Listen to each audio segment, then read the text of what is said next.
జీవితపు ముగింపు ఘట్టంలోకి వచ్చాడు. ఒక సాధారణ విశ్వాసి స్థాయి నుండి తిమోతిని ఒక సేవకునిగా తీర్చిదిద్దాడు, ఒక దైవజనుడిగా. ఫస్ట్ ప్రియమైన కుమారుడగు తిమోతి అని మొదలుపెట్టి చివరికి మొదటి పత్రికలో కూడా ఆయన ఏమంటాడో చూడు, 6:11 చూడండి. మొదటి పత్రిక 6:11 చూడండి. మీరు స్టార్టింగ్ చూడండి ఒకసారి. తిమోతికి రాసినటువంటి మొదటి పత్రిక 1వ అధ్యాయంలో 18వ వచనం చదువు. నా కుమారుడవైన తిమోతి. అయిపోయింది. నా కుమారుడవైన తిమోతి అంటే కుమారుడు, నా బిడ్డ.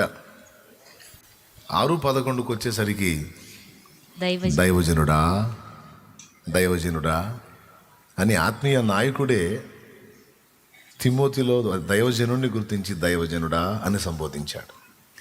స్టార్టింగ్లోనేమో నా కుమారుడా అని మొదలుపెట్టాడు. 6:11కు వచ్చేసరికి దైవజనుడా అన్నాడు. ఇక్కడ రెండు మనం అర్థం చేసుకోవాలి. ఒకటి, ఒక సాధారణమైన ప్రియమైన పిల్లయగు అంటాడు పుట్టినోట్లో. చూడు, ఆ మాట కూడా ఉంటుంది. పుట్టినోట్లో మీరు కానీ చూడగలిగితే పిల్లవైన 4. ఇది ఈ నోట్ ఎక్కడుంది చూడు, సంఖ్యలో 4.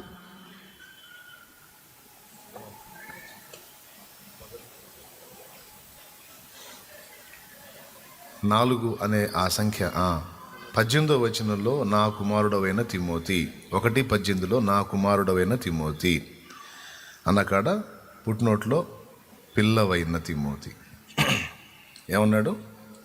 పిల్లవైన. ఇప్పుడు 6:11కు వచ్చేసరికి దైవజనుడవైన తిమోతి. ఈ 6 అధ్యాయాల్లోనే తిమోతి యొక్క బాల్యం, తిమోతి యొక్క పరిపూర్ణత రెండు మనకు చూపిస్తాడు పౌలు గారు. దేవునికి స్తోత్రం.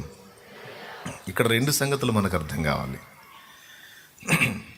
ఒక చిన్న బిడ్డగా ఆత్మీయ జీవితంలో జీవితాన్ని ప్రారంభించిన తిమోతి అక్కడే ఆగిపోలేదు. తనను సిద్ధపరిచినటువంటి ఆత్మీయ నాయకునికి సరిపోయినట్లుగా తాను కూడా ఒక దైవజనుడు అనే పరిపూర్ణతకు చేరుకున్నాడు. ఇది మొదటి సంగతి, మనం గుర్తించాల్సిన సంగతి. ఒక పిల్లగా మొదలుపెట్టాడు అంటే ఒక ఆత్మీయ చిన్న బిడ్డగా మొదలై చివరికి ఆయన చేతనే దైవజనుడా అనిపించుకున్నాడు. అంటే ఆ పరిపూర్ణతనే తిమోతి రీచ్ అయ్యాడు. ఇది మొదటి విషయం. 2 సంగతులు అన్నాను. రెండో సంగతి ఏంటంటే, తిమోతిని పౌలు గారు అలా సిద్ధపరచగలిగాడు. ఏమీ తెలియని ఒక అమాయకుడైన బిడ్డని అనేక మందికి దైవిక పాఠాలు నేర్పే దైవజనుడుగా తీర్చిదిద్దటంలో పౌలు సఫలీకృతుడయ్యాడు. దేవునికి స్తోత్రం కలుగునుగాక. మీకు ఇప్పుడు చెప్పిన దానిలో కూడా మళ్ళీ 2 అర్థం కావాలి. అదేంటంటే, ఒక చిన్న స్థాయి నుంచి తిమోతి దైవజనుడు స్థాయికి వెళ్ళాడు. అంటే దాని అర్థం ఏంటంటే, తానే ఒకప్పుడు దైవజనుడి ఉపదేశాన్ని వినేవాడు, దైవజనుడు చెప్పిన పరిచర్య చేసేవాడు. ఇప్పుడు తాను ఆ స్థానంలో ఉండి విశ్వాసులను నడిపించే నాయకుడయ్యాడు.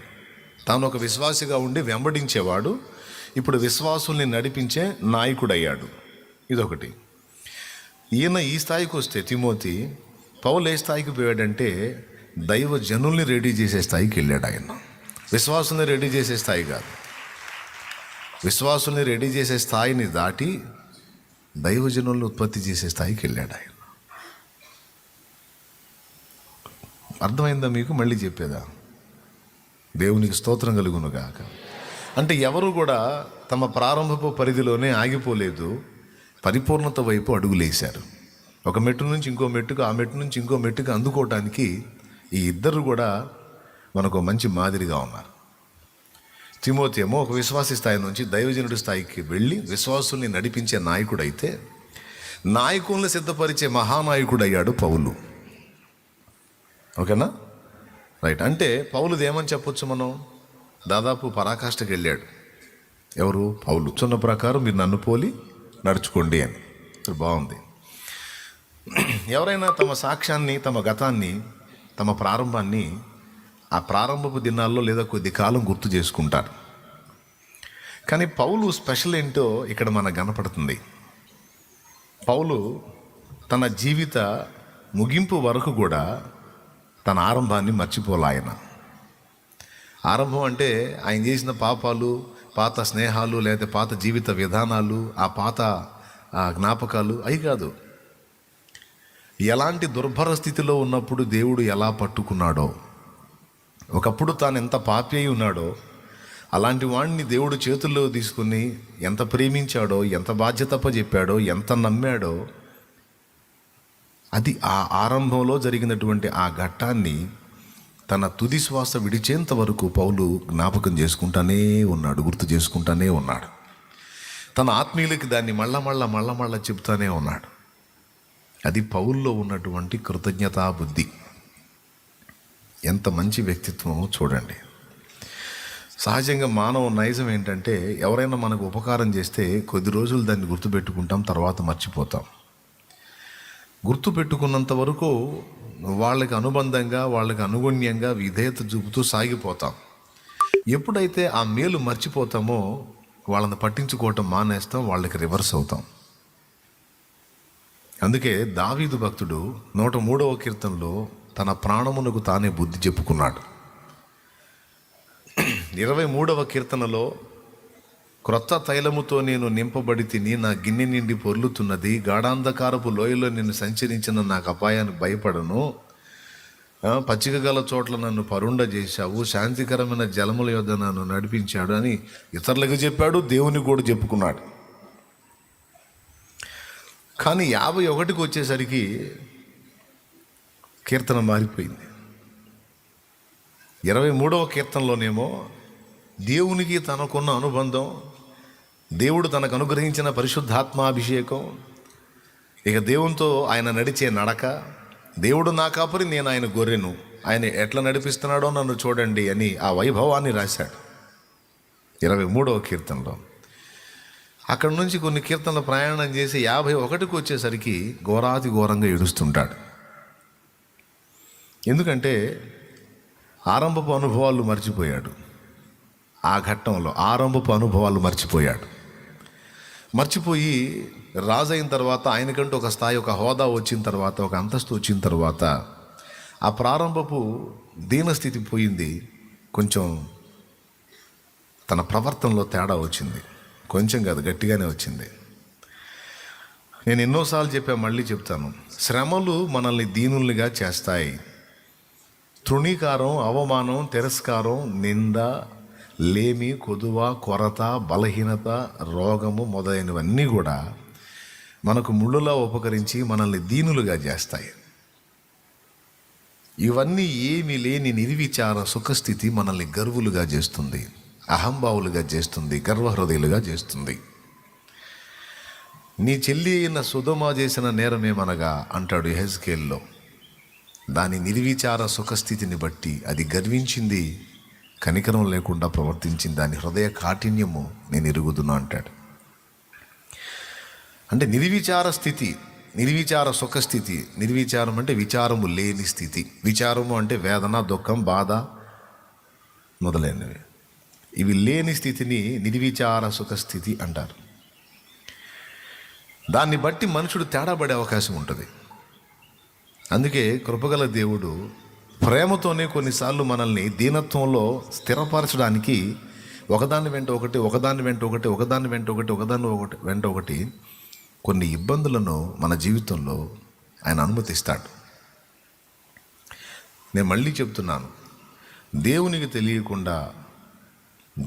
తెలియకుండా మన జీవితంలో ఒక్క ఇబ్బంది కూడా ఎదురుగాదు. స్పష్టంగా ఆయనకి తెలిసే ఎదురవుతాయన్నీ. ఆయన అనుమతితోనే, ఆయన సెలవు లేకుండా ఆయన బిడ్డ దగ్గరికి ఏదొచ్చి నిలబడగలిగింది? విశ్వాసమును బట్టి మనం ఆయన కుమారులం, కుమార్తెలం. ఇక ఏది రావాలన్నా మన దగ్గరికి దేవుని పర్మిషన్తోనే రావాలి. విత్ పర్మిషన్ అన్నమాట. వితౌట్ పర్మిషన్ లేదు, రావటానికి లేదు.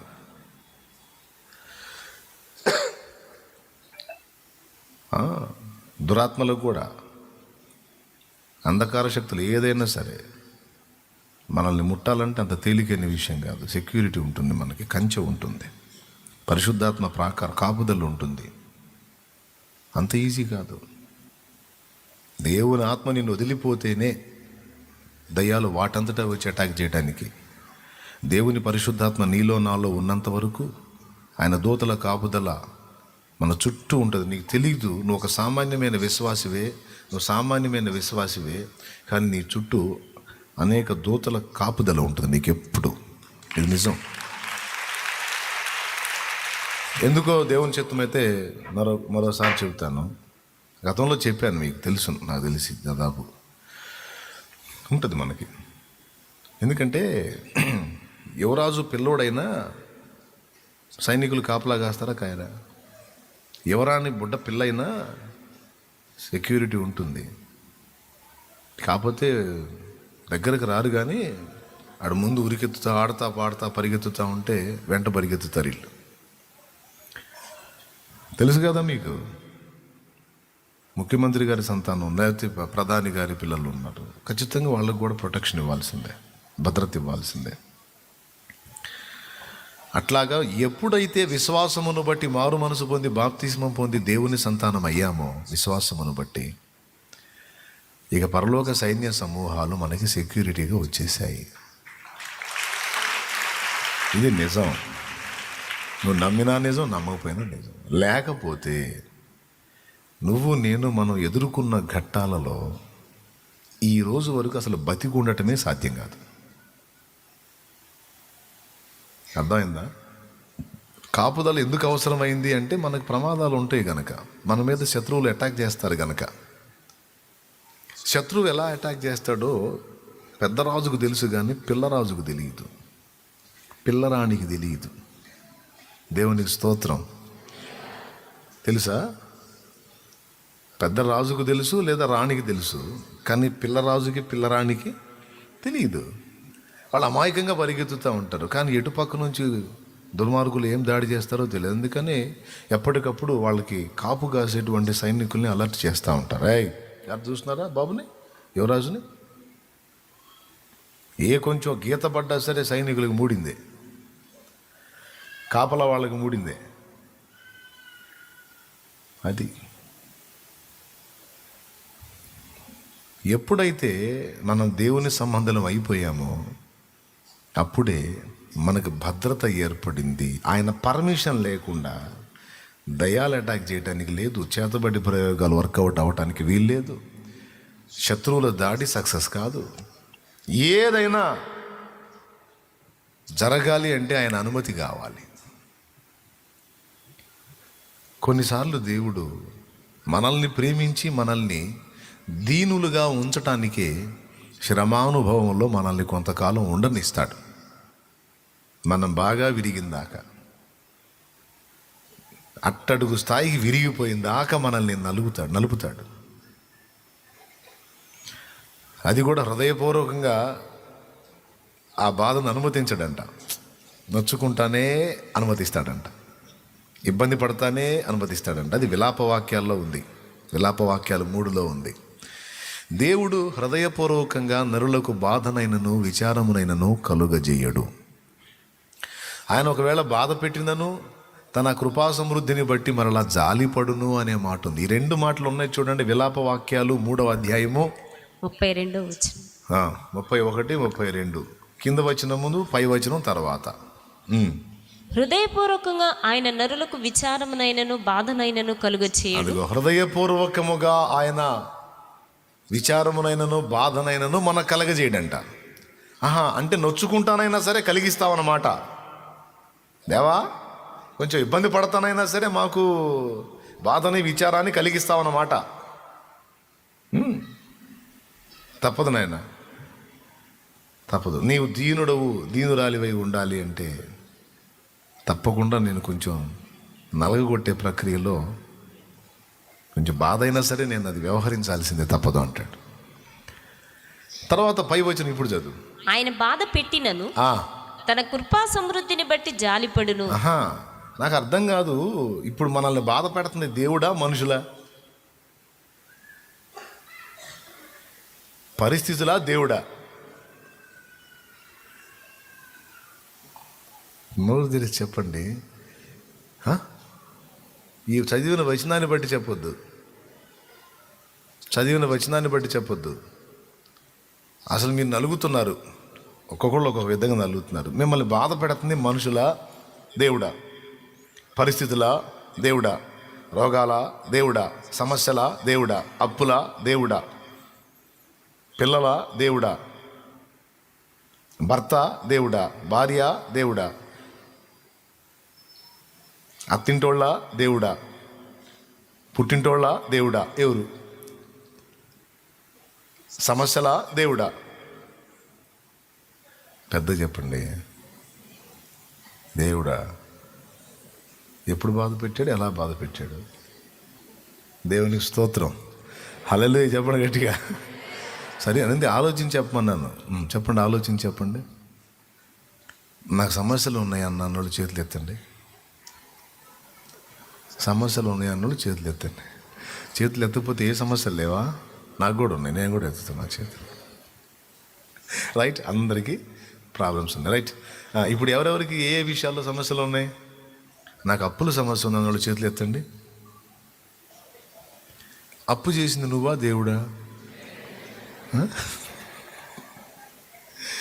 నువ్వు అప్పు చేసి, నువ్వు వడ్డీకి తెచ్చుకొని, నువ్వు ఖర్చు చేసి, వాడొచ్చి అడుగుతుంటే దేవుడు నన్ను బాధ పెడతాడంటూ ఏమన్నా పద్ధతేనా? ఎవరు ఇందాక దేవుడు అంది? అప్పు చేసింది నువ్వు,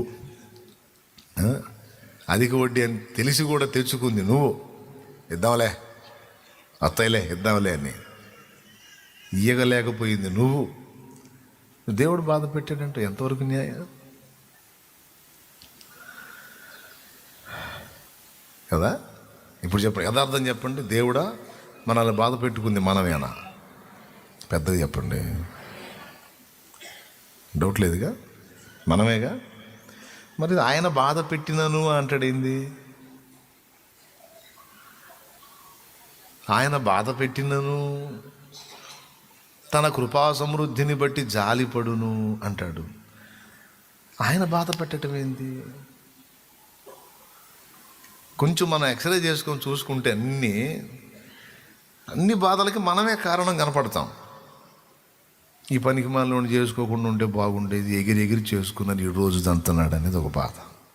దేవునికి స్తోత్రం. హల్లెలూయా.